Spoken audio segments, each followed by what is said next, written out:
Good day, friends. Welcome to another Word of Gord. Average Folks in the Afterlife, number 47 maybe.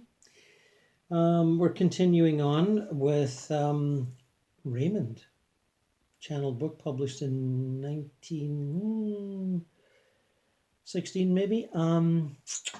Messages from 1913 through 1915 from the deceased son of Arthur Conan Doyle, the already famous author of the Sherlock Holmes stories, and whose immersion into the world of spiritualism around that time until he passed, and he wrote several books on it, I might add, rather caused his old fan base to somewhat wither away, or at least sort of think he'd gone all soft. And you can still see this today if you look at Arthur Conan Doyle fan sites, or pretty much anything. They just don't like it. Now, why they don't is another story. But maybe the Sherlock Holmes stories were all sort of very manly and rational and deductive, and now these are all wimpy, inspirational, and intuitional. I'm not sure, but you can be your own judge on that if you're interested. Anyway, a little more from the seances and automatic writing sessions that he explored with several mediums to maintain and extend the contact with his son. And these are, fairly early days for spiritualist contact. It hadn't been that long since they'd moved on from table rapping, 2 raps for a yes and 1 for a no, or whatever it was. So just remember that. These are newbies here. This looks like an automatic writing session from 17th December 1915. I have been here such a long time. Please tell Father I am here. Raymond. My boy, dear Father. Father, it was difficult to say all one felt, but now I don't care. I love you. I love you intensely. Father, please speak to me. I recognize it, Raymond. Have you anything to say for the folk at home? I have been there today. I spoke to Mother. I don't know if she heard me, but I rather think so. Please tell her this and kiss her for me. She had a rather vivid dream or vision of you one morning lately. I don't know if it was a dream. I feel sure she will see me, but I don't know, because I am so often near her, but I can't say yes or no to any particular time. Raymond, do you know it's getting near Christmas now? Oh, I know. I shall be there. Keep it jolly, or it hurts me horribly. Truly, I know it is difficult, but you must know by now that I am so splendid. I shall never be one instant out of the house on Christmas Day. He has gone to fetch someone. This is some sort of interpolation which frequently happens. Paul signs his explanatory sentence. KK, the medium, presently said that Raymond had returned and expected me to be aware of it. I have brought Mr. Myers. He says he doesn't often come to use this means, automatic writing, but he wants to speak for a moment. Get free and go on, he says. Don't let them trammel you. Get at it, Lodge. Myers. He has gone, tell my father. What does that mean? Medium, I haven't an idea. Has Myers gone right away? I have spoken, but I will speak again if you keep quiet, meaning the medium. Do cease to think, or you are useless. Point. Do cease to think, or you are useless. I've got that problem myself sometimes when I'm channeling. I think about it. I analyze it. So in the middle of a sentence, I'm already analyzing it and second guessing what the end of the sentence will be. And it's hopeless. It's useless. You must absent yourself from the actual channeling and, think about it later. And a lot of us have this problem. It's not easy to overcome. Do cease to think, or you are useless. Tell Lodge I can't explain half his boy is to me. I feel as if I had my own dearly loved son here, and yet I know he is only lent to me. Pardon me if I rarely use you, that's to the medium. I can't stand the way you bother. Do you mean the way I get nervous if I'm taking a message from you? Yes, I do. Is Raymond still there? Yes. Raymond, do you know we have got that photograph you spoke of? Mrs. Cheeves sent us it. The mother of Cheeves, Captain Cheeves. You remember him? Yes, I know you have the photograph. Yes, and your description of it was very good. And we have seen the man leaning on you. Was there another one taken of you? 4, he says, 4. Did you say 4, Raymond? Yes, I did. Yes, we have those taken of you by yourself, but it was another one taken of you with other officers. I hear, Father. I shall look. But I think you have had the one I want you to have. I have seen you looking at it. I have heard all that Father has said. It is ripping to come like this. Tell my father that I have so enjoyed it, Raymond. Before you go, Raymond, I want to ask a serious question. Have you been let to see Christ? Father, I shall see him presently. It is not time yet. I am not ready, but I know he lives, and I know he comes here. All the sad ones see him if no one else can help them. Paul has seen him. You see he had such a lot of pain, poor chap. I am not expecting to see him yet, Father. I shall love to when the time has come. Raymond. Well, we shall be very happy this Christmas, I think. Father, tell Mother she has her son with her all day on Christmas Day. There will be thousands and thousands of us back in the homes on that day. But the horrid part is that so many of the fellows don't get welcomed. Please keep a place for me. I must go now. Bless you, Father. And in another session, I think with the traditional medium as opposed to automatic writing with the last one, 21st December, there's some interesting points where the sitter is Alec, the living brother of the dead Raymond, not the father.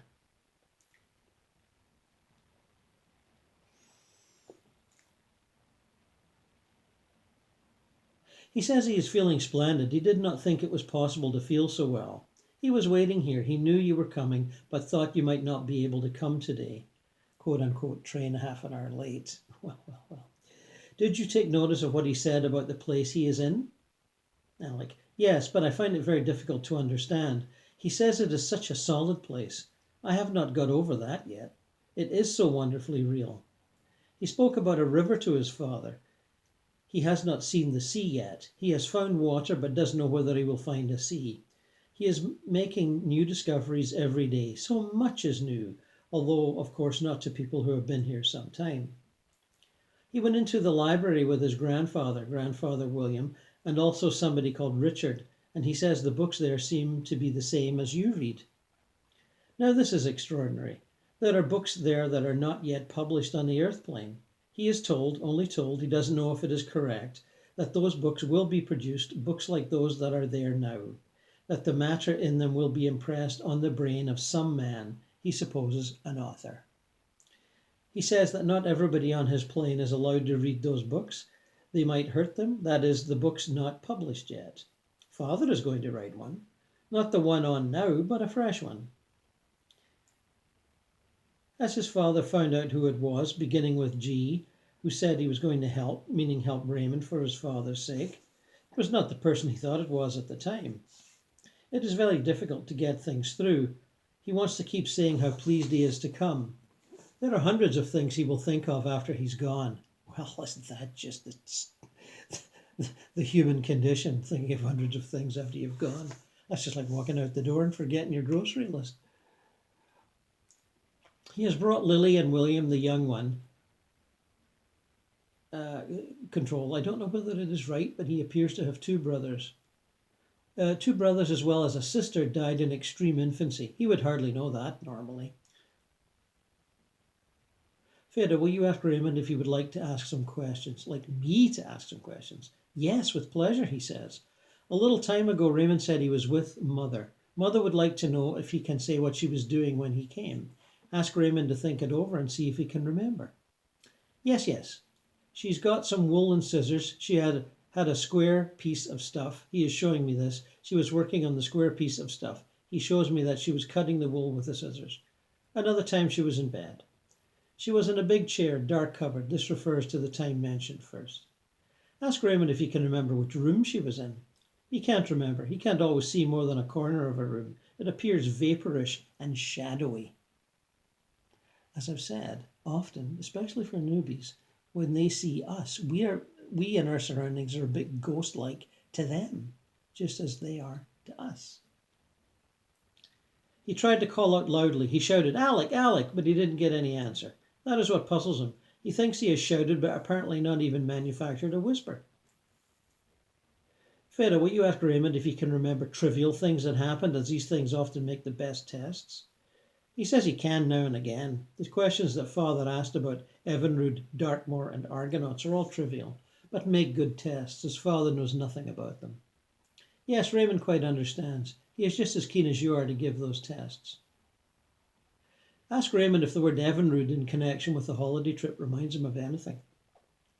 Yes, definitely. And Argonauts? Yes, definitely. And Dartmoor? Yes, definitely. Well, don't answer the question now, but if Father asks them again, see if you can remember anything. Tell Raymond I'm quite sure he gets things through occasionally, but that I think often the meaning comes through altered and very often appears to be affected by the sitter. It appears to me that they usually get what they expect. Raymond says, I only wish they did. But in a way you're right. He is never able to give all he wishes. Sometimes only a word, which often must appear quite disconnected. Often the word does not come from his mind. He has no trace of it. Raymond says, for this reason it is a good thing to try more to come and give something definite at home. When you sit at the table, he feels sure that what he wants to say is influenced by someone at the table. Someone is helping him. Someone at the table is guessing at the words. He often starts a word, but somebody finishes it.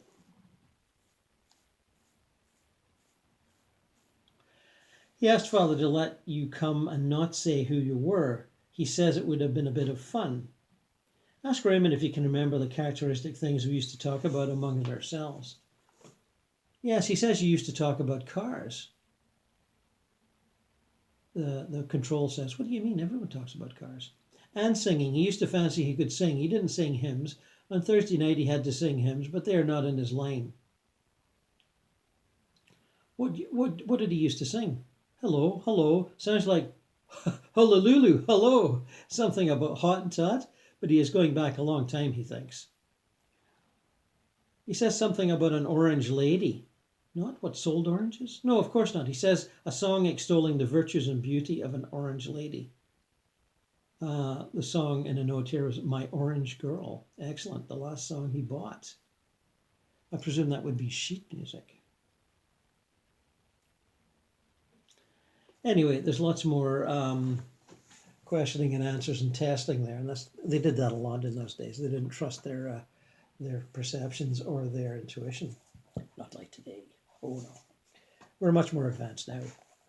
Okay, around 1930, Arthur Conan Doyle himself died after being quite the researcher for a good 15 years, I would think. And he returned to some mediums. And a couple of books were published.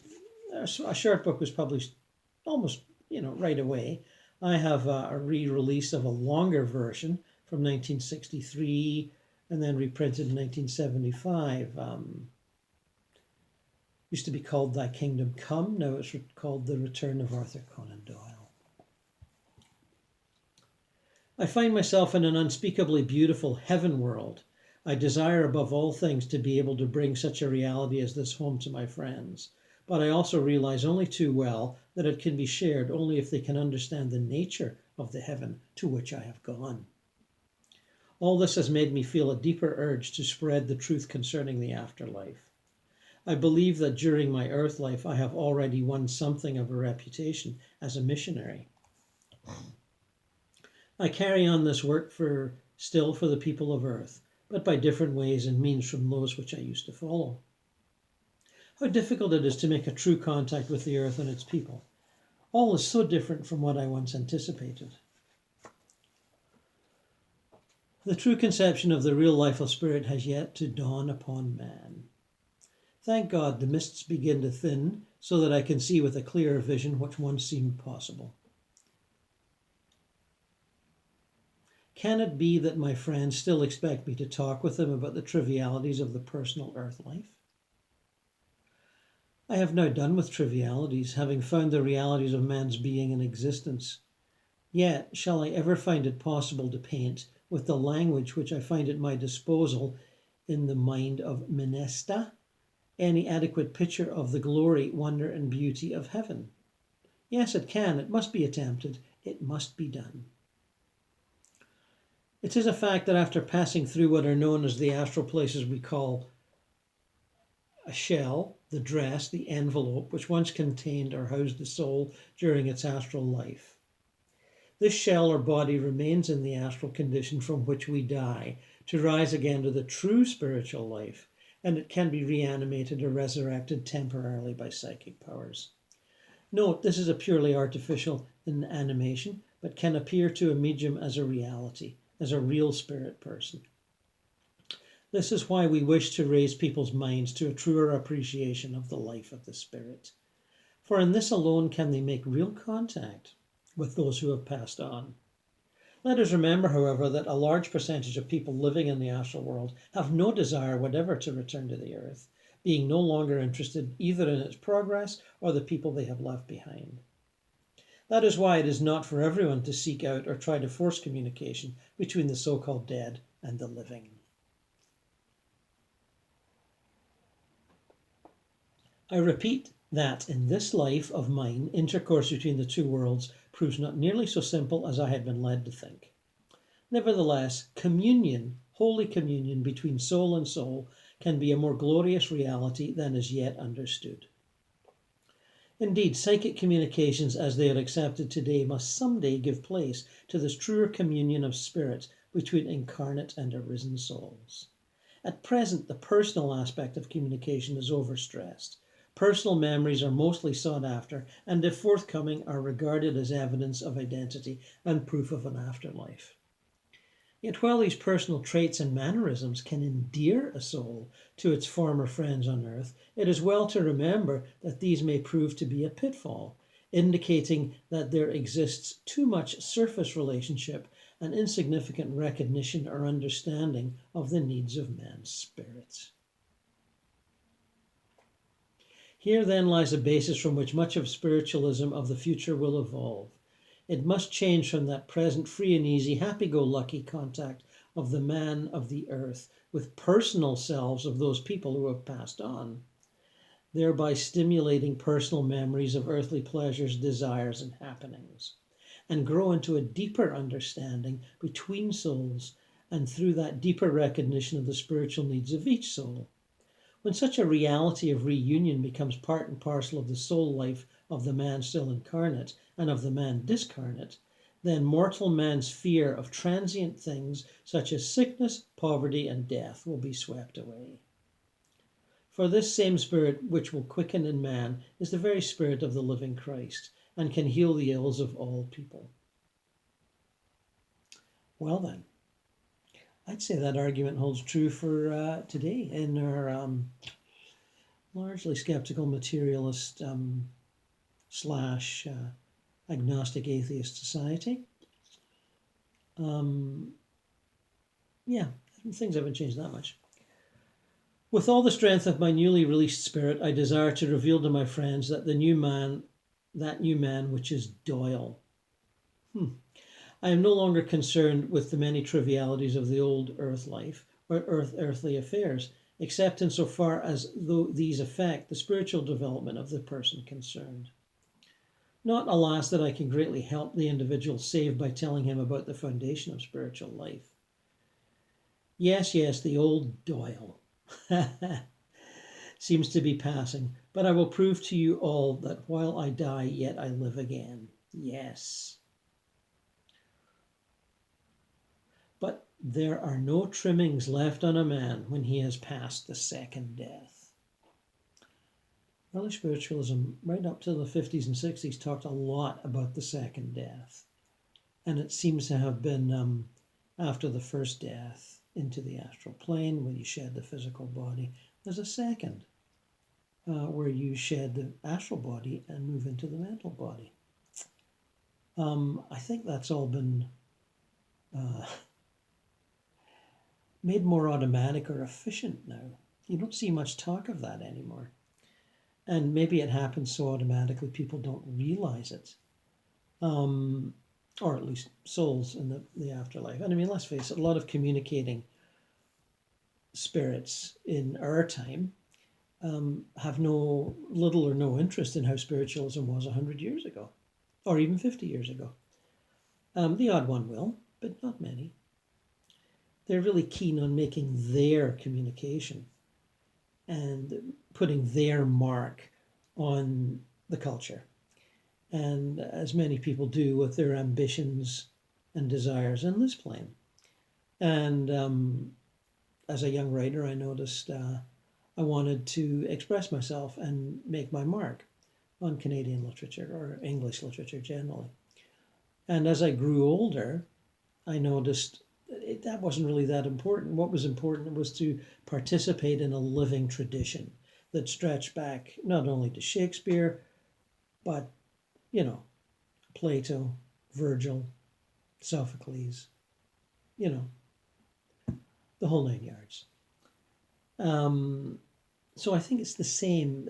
People in the afterlife are very keen to communicate and will use mediums if they can. Will use all kinds of little tricks, turning on and off the lights, the water taps, different funny little, leaving feathers. I've got one friend that gets feathers around his house from time to time. He used to get them a lot. But less of them realize that they're building on the foundation of spiritualism, which was, as you can see, a little, what's more nuts and bolts and bricks and mortar 150, 200 years ago. It's been much more sped up and made more efficient, I think, now. Now, whether that's a good thing or not is for everyone to decide for themselves. But we are building a tradition here. We are building a rainbow bridge that will someday, I'm not sure when, will join the two planes much more completely than they're joined now. I know they're more joined now than they were 100 years ago.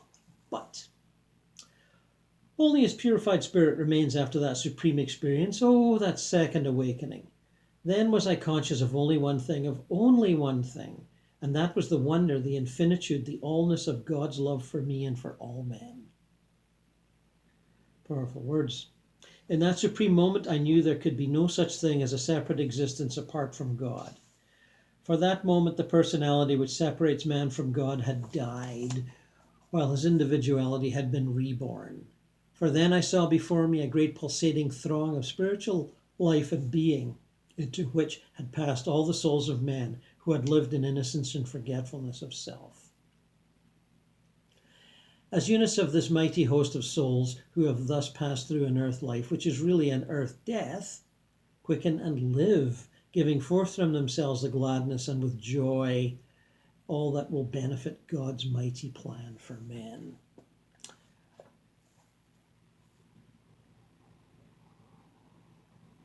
Essentially a Christian vision, I would say. Personifying God, or seeming to personify God, rather than seeing a universe of endless and unanalyzable, really, in its vast experience of continual creativity, not the least aspect of which is life being constantly renewed, whether it's a leaf growing on a dead tree trunk, or a flower coming up through a crack in the concrete, babies being born every second and a half, if not more. Life constantly renews itself, and that to me is the creative genius of the universe. And whether you want to put a being, a divinity, or a series of beings, or I don't think that's that important, because you're merely putting whether it's a prophet, a messiah, a shaman, or a divinity figure ahead of you, who may actually, you think, knows more than you. And they probably do. But you can aspire to that in the divine in yourself and have a personal perception according to your efficiency of your brain matter, shall we say. Everyone has their own take on it. But I think God is a very nebulous concept. And the less one tries to define it, I think, the better we are. But, that's just my opinion. What does that matter? Forget that. Not for a moment do I wish to destroy the beliefs of spiritualism. Not so, for I'm rather trying to bring back a larger, wiser, and finer understanding of this glorious truth of survival and of communion with the beyond. But not with everyone there. Some men pass onwards weary in mind and spirit to a condition of dreaminess wherein they live for long periods, just breathing, as it were. Other souls speedily traverse the lower planes, shed the dense astral body which is theirs unquitting the still denser physical body, and enter the heaven world. Realize that only in a state of consciousness such as this is the soul of man brought to face with his judgment, or God. When faced with this judgment, which is but a man's realization of himself as he truly is, he is able to look back once and for all into his own depths. Aware at last of his own frailty when set beside the radiance and glory of the godlike life, he is filled with compassion towards all men, and with that redeeming love of Christ which he can also redeem his own soul. New ways open for him. He can go forward, onward, upward, leaving the earth plane forever behind, onward and upward into even higher and more wondrous realms of spiritual consciousness and understanding, ever opening himself to the inflow of a life ever more abundant. Or he can be arrested by a bitter cry, by the anguish of those sorely struggling in shadow and sorrow on the earth. Is it for that soul to ignore this heart cry of humanity? Who shall say?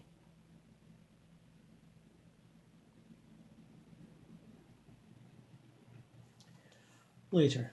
Oh, the ineffable longing which is in my heart to bring back the great truth of the heaven world to the discarnate of men.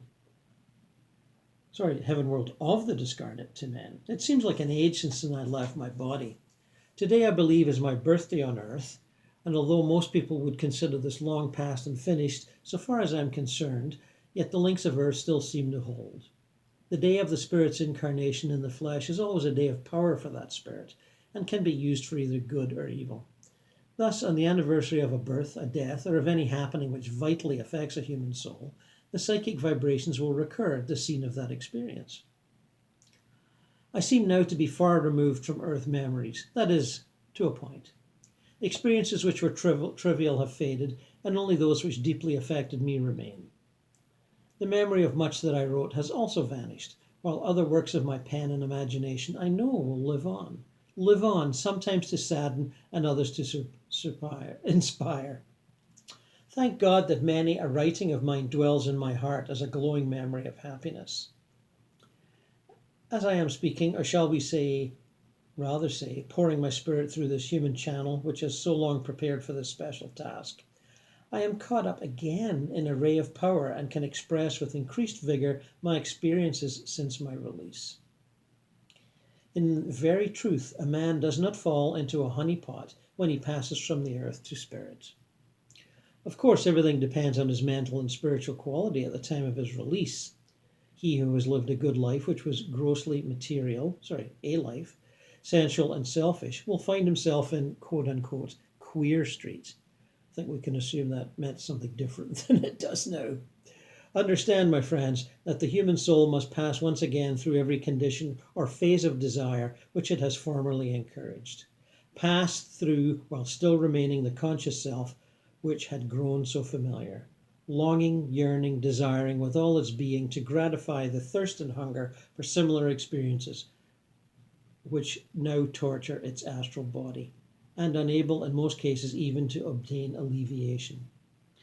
In the course of time the man is shattered, as it were, driven by unquenched longings, until at last the realization dawns that the grey astral plane is barren of anything likely to gratify him. No picture can really paint, no description do more than attempt to speak of a man's life, while driven by these longings through this underworld of the coarser astral plane. Of course, eventually and inevitably, a man reaches a state of exhaustion before the fire of his being has all but flamed away.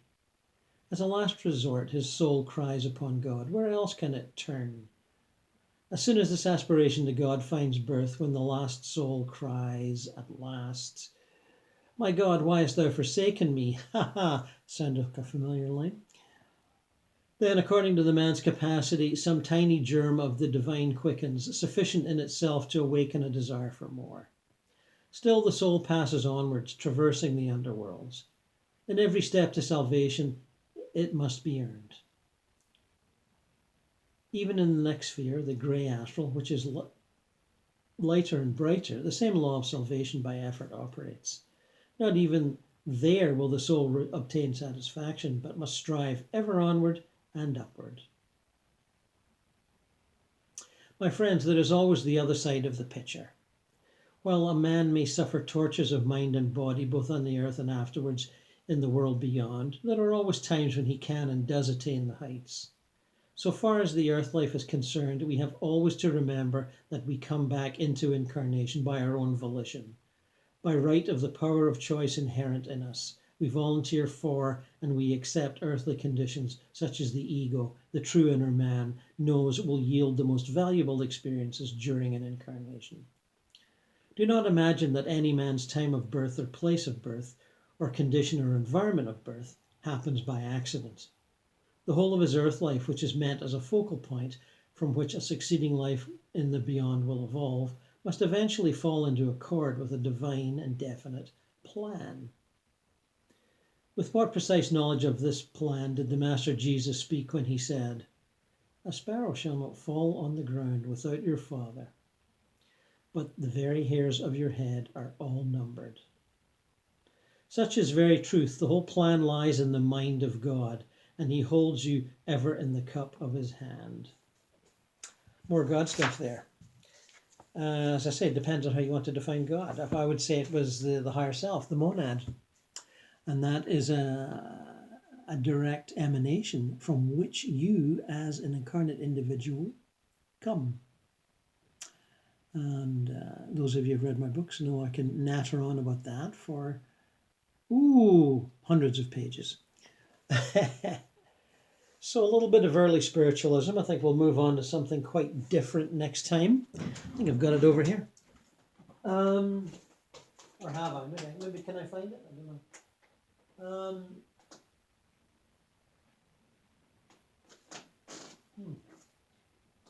Oh, maybe I can't find it. I'll find it later, maybe. Can't find what I'm looking for right now, but it's over there somewhere, and we will get to it very soon.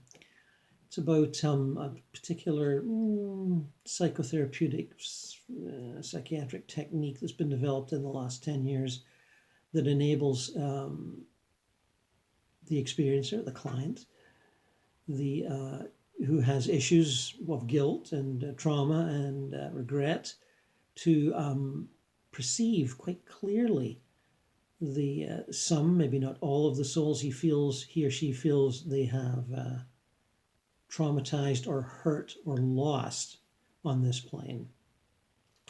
And many of the clients are war-weary soldiers. Anyway, we'll get back to that as soon as I find the book. And until then, blessings to you in your whatever level of your eternal life you have managed to sort of grab by both hands and give a big hug to. Until next time, bye-bye.